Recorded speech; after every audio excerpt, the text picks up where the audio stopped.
Constructivism is a learning theory that suggests that when people are co-constructing information together in a social environment, that they get to a deeper understanding. The typical classroom before the 1980s really operated on an information processing type of theory of learning. So students sat at desks and were basically the computer that the teacher would give input to. So the teacher was sitting at a computer, if you will, typing or giving the information. The students would take it in, and then when asked, they would be expected to regurgitate the information out, basically giving an output. If I, as the teacher, am the one doing all the talking, the only feedback I'm getting on their understanding is when they go, or they write something out. Oh, excuse me, they don't do that anymore. They type it into their computers.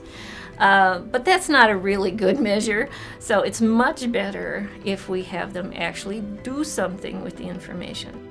There was a seminal book that was translated from Russian into English, Lev Vygotsky's book, Mind and Society, and he was really a proponent of what is called social constructivism. And this really changed education. Students were working together, and the teacher joined in on the learning now. No longer was she situated as the expert, but now she was more of a facilitator, going alongside the student and learning and creating knowledge together.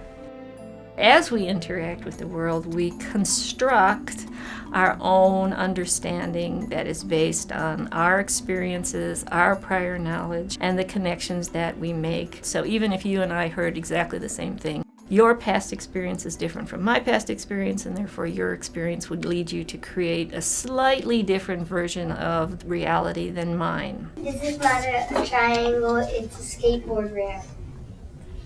This is not a triangle, this is a piece of cheese. This is not a triangle, this is the tip of a pencil. So you have it as a learning theory of how I look at the learner. And I look at them as bringing in their whole knowledge set and all of their experiences.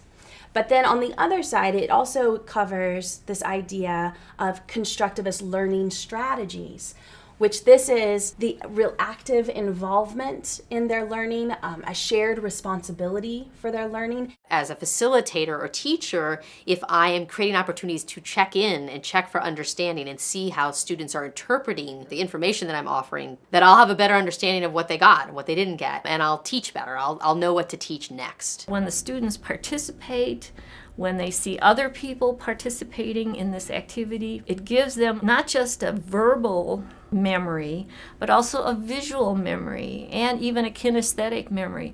And all of those things go for a much richer construction of an understanding of whatever it is that they're seeing. One of the biggest changes I see in teachers who are doing DBI for an extended period of time in their classroom is that the learning culture of their classroom really changes. By using constructivism or constructivist types approaches, they suddenly are in dialogue, in collaboration with their students. The sort of energy in the room is more positive and engaged. Students seem really excited and they feel valued. The students start developing a belief in themselves as learners. You start with more guided activities, where you maybe suggest things and then you back off and let them try it, and then you say, oh, this was really good what you did there. Let's try it again, do it again, and you get to try it. And that gives them a lot of self-efficacy with regard to learning on their own.